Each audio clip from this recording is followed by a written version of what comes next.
How you doing, guys?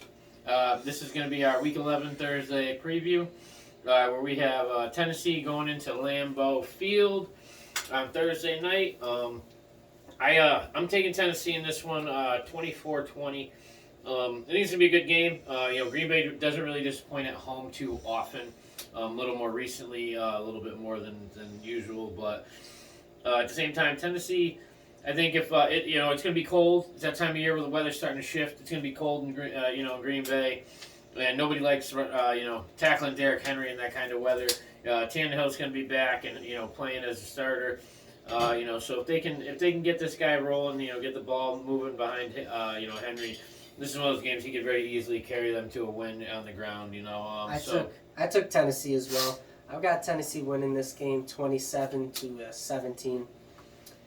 Tennessee, a lot of the things you said were I'm factoring into. I've only seen one game out of Rodgers and Watson where they've looked like they can do something special, so I'm not going to count on it being consistent. If they could show me something, it'd be awesome. As a Colts fan, I want Green Bay to win, but I think Tennessee's going to win this game. I mean, they still do have Dillon and Jones back there, too. Well, some of the big problems is it is going to be cold. Lambeau's cold. Derrick Henry loves the cold. And Green Bay has one of the worst ranked rush defenses in the NFL this year. They're a little softy out front now. If they can get their D-line tired, if Henry's breaking off chunk plays, it's not going to get pretty for Green Bay. They need to find a way to slow him down if they're going to stand a chance. No. But at the same time, there's going to be one of those games where, it's nice to see if Rodgers can use the momentum of ending that losing streak and getting that win to maybe turn this into a back-to-back wins, and see if they can, shift a little bit of the momentum over there in Green Bay this year. At the same time, Tennessee's, in first place in their division, holding it down, doing well, they're, pretty much the same team they've been the last couple of years.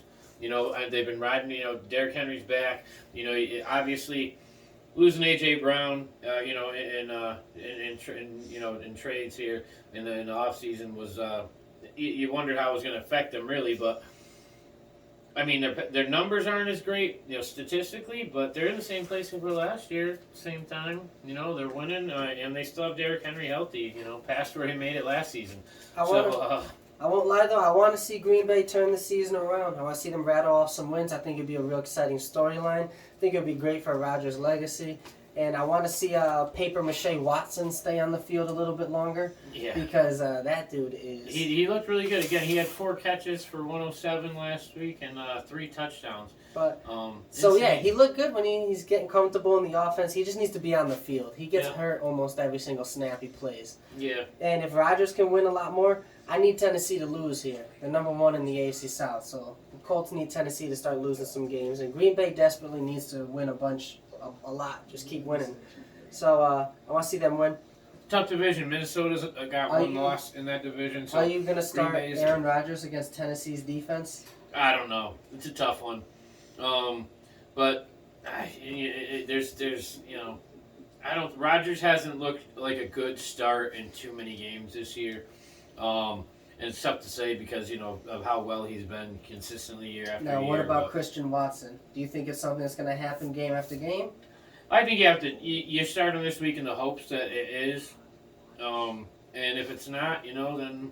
Do you put him at a flex or your wide receiver 3? Oh, you probably flex him at best, yeah. I mean, it's one of those type of deals. I wouldn't overcommit to the guy. Just give him a chance to, keep playing and show improving himself.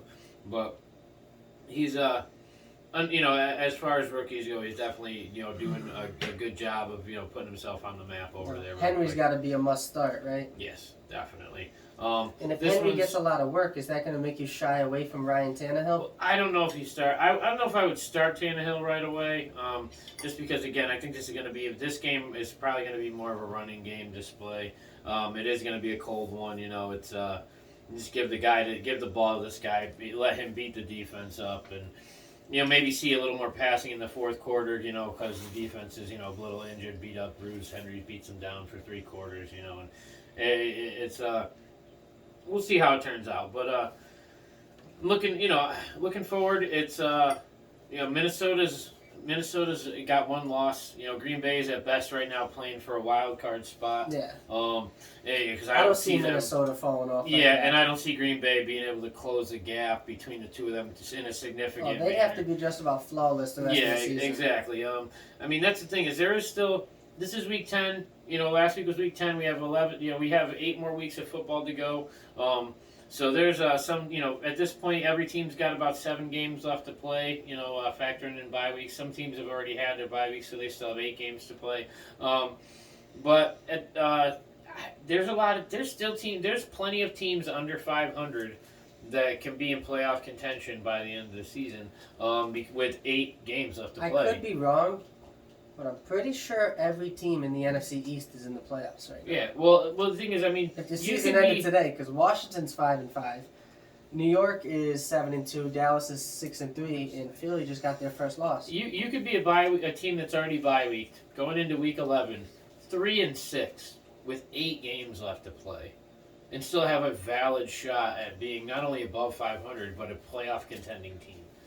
With a 3-6, a 33% winning record. Needs. But that's the thing is, that's legit. Like, granted, you would have to. You're talking about having to go on you have to go on a 6-2 to, or better run, but it's not unheard of. Teams do it all the time. The Dolphins rattled off 7 straight last year. How many did the Raiders win in a row last year? It's one of those things where how many in a row did the Ravens win when fucking Lamar came in a couple of years back? It happens. How many in a row are the Colts going to win? With just Saturday. Matt Ryan back in. Right, Matt Ryan's ready. He said, I'm getting another chance. He needed a mid-season break. He's like, you know what? He went home. He took 2 weeks off. He ran on the treadmill for 2 weeks straight. He came back and busted a 40-yard run. He cashed his first guilty paycheck. He got his paycheck last week and realized he earned it on the bench. He was like, I don't know, this just doesn't sit right with me, guy. For what they're paying me, I think what they did is they had Matt Ryan hit the treadmill for 2 weeks straight and just run. They taught him how to run again. And then they put him back in. They're like, dude, you have to be able to get out of the pocket at least a little bit. And he said, I got you. 40-yard run. But that's the thing. Realistically, there's only really a couple teams with that extra game and the extra playoff spot. There's really only a couple teams that are really out of playoff contention still right now. Yeah, like the Texans. But the Raiders. But either way, that's going to wrap up our Week 11 Thursday preview. And everyone have a nice night and tune into the game and let us know what you think of the video. Have a good night, guys.